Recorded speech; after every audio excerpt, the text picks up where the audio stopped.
Hello everyone, so this video here shows a mass assault by Russian armoured vehicles near Kurakhove in Ukraine. This attack here consisted of 19 BMPs and 4 tanks.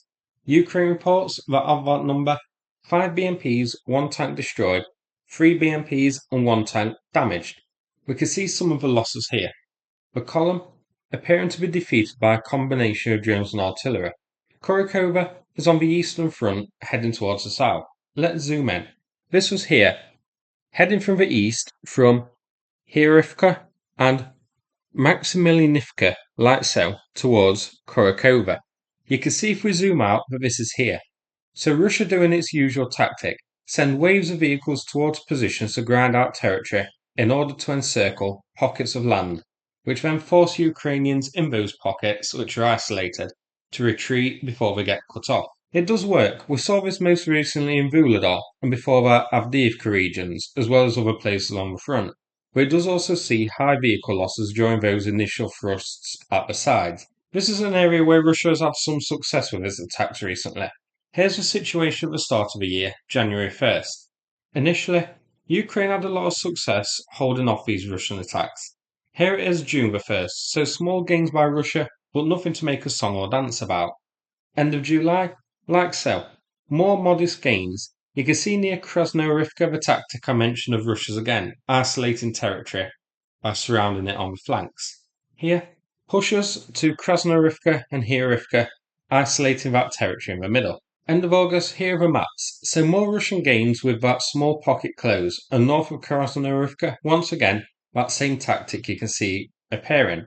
Encircle, isolate, force Ukraine to pull back from those areas. And today, part of that little pocket is closed. Hernyk, Kurakhivka, Alexandroville, isolated and becoming cut off. I think we will see Ukraine pulling back from there, and unfortunately, Russia will take those settlements too. So, it is a tactic that works, but as we saw today, with very high losses, which Russia can afford more than Ukraine. Losing 5 BMPs in one attack is nothing to Russia. They can handle those losses for now. Lucky for Ukraine, it is nearing the winter months. We see little offensive activity taking place during those times in past years. So, hopefully, this will give Ukraine a bit of a respite to rearm, reinforce, get defences set up, plug those gaps and that sort of thing, in the areas where Russia is having such success. However, Ukraine needs more support from NATO and the US, because honestly, it's pretty pathetic that North Korea can send millions of artillery shells and NATO can barely muster up tens of thousands. North Korea can send missiles, which get used against Ukraine. The US restricts the use of attackers. I just hope that once the US election is out of the way, Kamala Harris will take the kid gloves off and commit more, and the decision to hold back is motivated by the upcoming election and not wanting to rock the boat too much. So hopefully, November the 5th, and in that little winter break where the winter months are in Ukraine and things sort of grind to a halt, we see a concentrated effort by the US to fully arm Ukraine, and most importantly, lift the restrictions on attackers. That's a big one here that needs to happen.